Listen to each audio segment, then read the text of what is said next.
I never knew why, but I always seemed to annoy my parents. It wasn't as if they didn't like kids. They absolutely adored my brother John. He was always being showered with expensive gifts. In my case, they never even remembered my birthday. On my 10th birthday, I came downstairs and saw a tiny wrapped box on the kitchen table.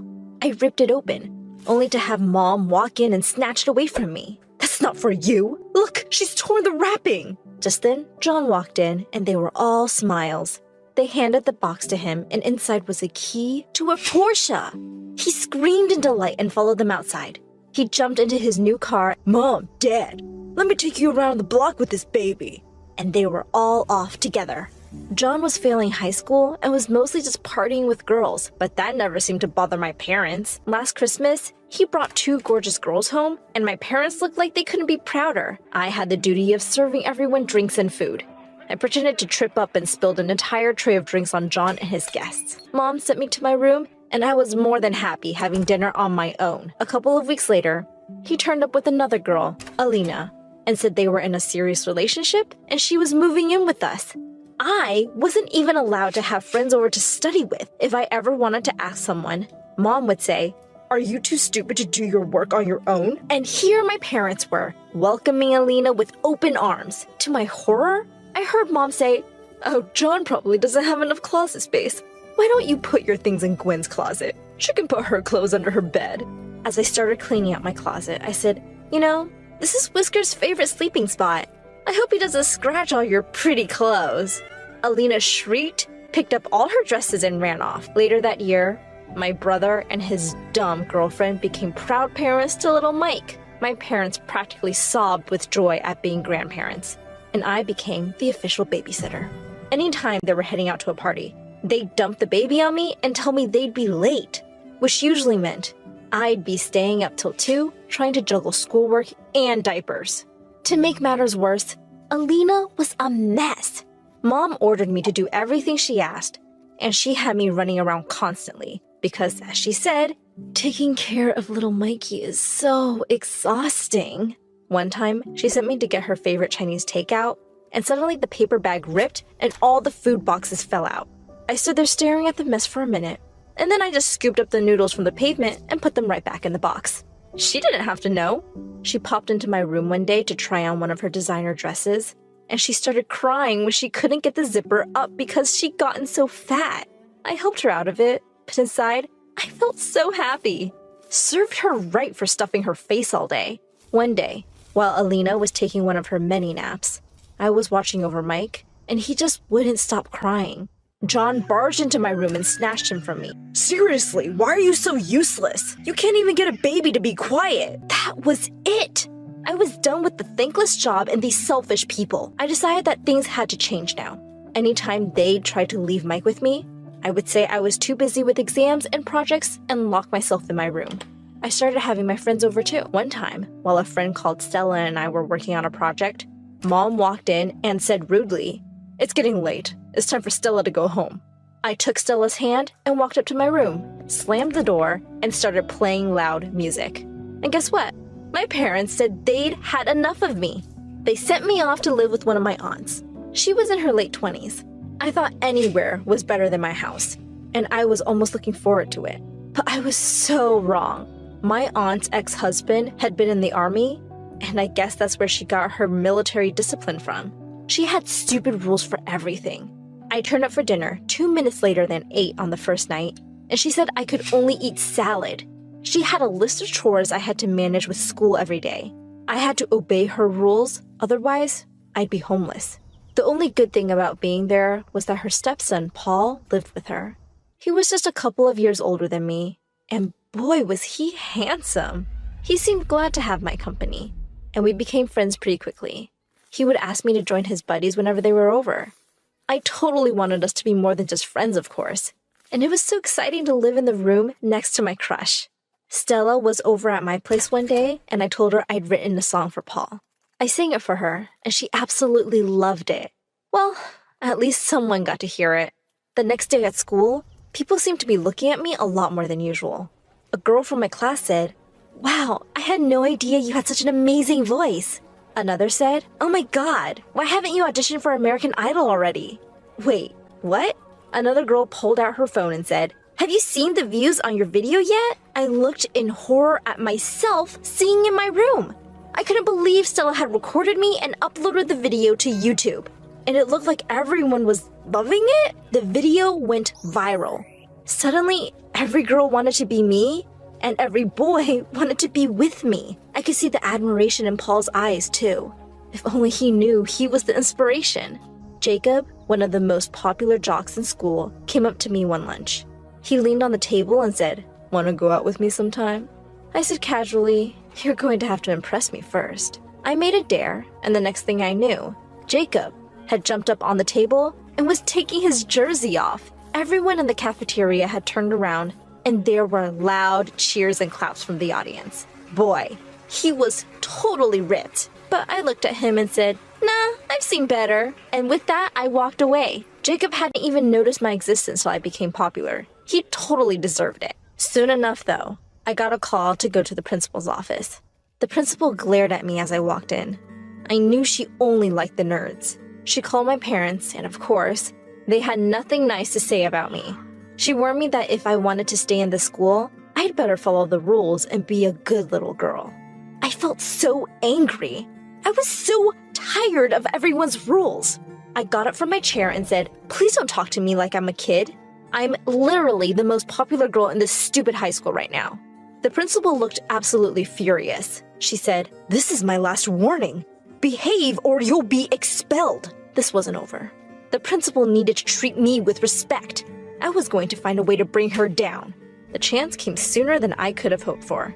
And it was so much better than any of my original ideas. My aunt had sent me to get food from her favorite restaurant one evening, and I stopped short when I looked in through the window and saw two women kissing. It was the principal and our science teacher. Last time I checked, that was definitely against the rules. I quickly whipped out my phone and made a video of the two.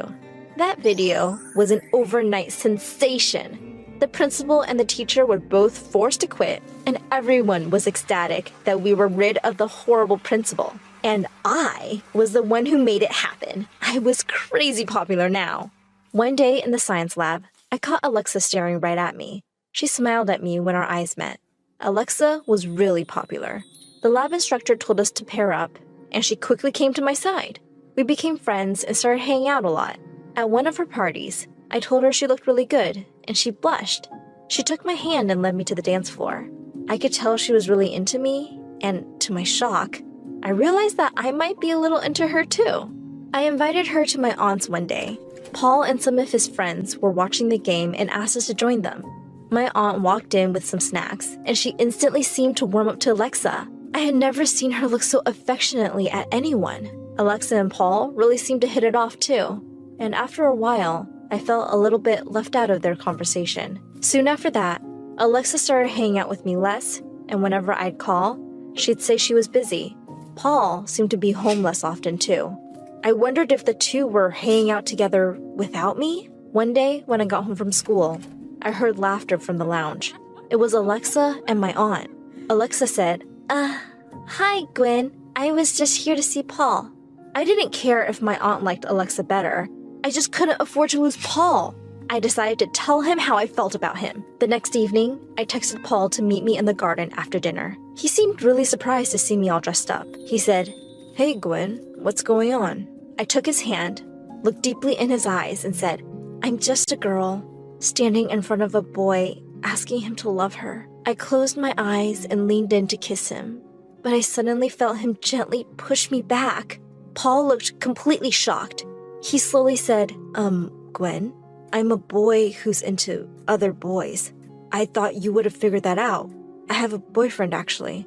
I ran away from the scene as fast as I could. High school was about to end, and I didn't want to live with my aunt anymore. Things were really awkward with Paul since that night. And besides, I was making enough from my YouTube singing videos to afford a small apartment on my own. One afternoon, the doorbell rang, and I was really surprised to see that it was Alina. She'd lost a ton of weight and looked fab. She said she needed my help, so I reluctantly let her in. She said, "Your jerk brother cheated on me." She and John had broken up, and my parents had sent him away to join the army. They were taking care of Mike. Since Alina's parents had stopped talking to her after she got pregnant, she had nowhere to go. She begged me to let her crash at my place till she could figure something out. I could hardly say no to that beautiful face, so I agreed. I thought I'd hate having her around, but I guess not being with my brother made her less of a jerk. In fact, she was going out of her way to cook my favorite meals and kept the house clean. I realized she was really good company. She was great at styling and helped me look amazing for my videos. One evening, I came home to a candlelit dinner for two. Alina looked stunning. Suddenly, she pulled me in for a kiss, and I kissed her back. We were super happy together. Our video series became more and more popular, and we were now a famous YouTube couple. We were making really good money, and we moved into a bigger house. Alina asked me one day if I'd have dinner with her sister. I knew she really missed her family, so I happily agreed. When her sister arrived at our table, I almost fell off my chair. It was Alexa, and she was with someone. It was my aunt. Needless to say, that was one awkward dinner. I just wanted to put the past and these people behind me already. I spoke too soon. Just a few days later, I got a text from my brother saying he wanted to come see us. I was curious about what he wanted, so I invited him over. The next day when he turned up, he looked around the house and said, "Wow, Gwenny, you've done really well for yourself." Just then, Alina walked in and sat down next to me. John looked a bit angry. I said, "Yes, as you can see, I have a much better life than you. I have everything you could possibly want." He forced a smile and said, "Well, yes. So here's the thing. I have a great business plan. I need $100,000 for it, though. Can you lend me the money?" Why was I not surprised? I said, "I'd rather throw the money in the gutter than give it to someone as selfish as you." That seemed to be too much for him. He jumped to his feet and shouted, "No matter how rich or famous you get, Mom and Dad will always like me more. You will always be alone, no matter what you do." With that, he stormed out. I smiled at Alina and pointed to the camera that had been running the whole time. I uploaded the video to my channel and told my viewers all about how my family had mistreated me. A few weeks later, my parents showed up with Mike. Turned out, John had sunk all their money in a stupid business investment and had come to ask me for money to pay his debts. He couldn't get a loan from anywhere, and they had to sell their house. They cut ties with him completely now and begged me to help them. I couldn't forget how they treated me, but I was better than them. Plus, they had looked after Mike all these years. I forgave them, and Alina and I moved them into a separate wing of our mansion. At our grand New Year's party, Alexa came by looking absolutely stunning. Apparently, she was no longer with my aunt. She kept flirting with me all evening and was conveniently by my side when it struck 12. She said, "I guess I'll have to kiss you now." I pushed her aside and walked off. I joined Alina on the balcony and took her hand. I said, "The best thing to happen to me is you." She smiled and said, "My life with you is just perfect." And we kissed under the stars.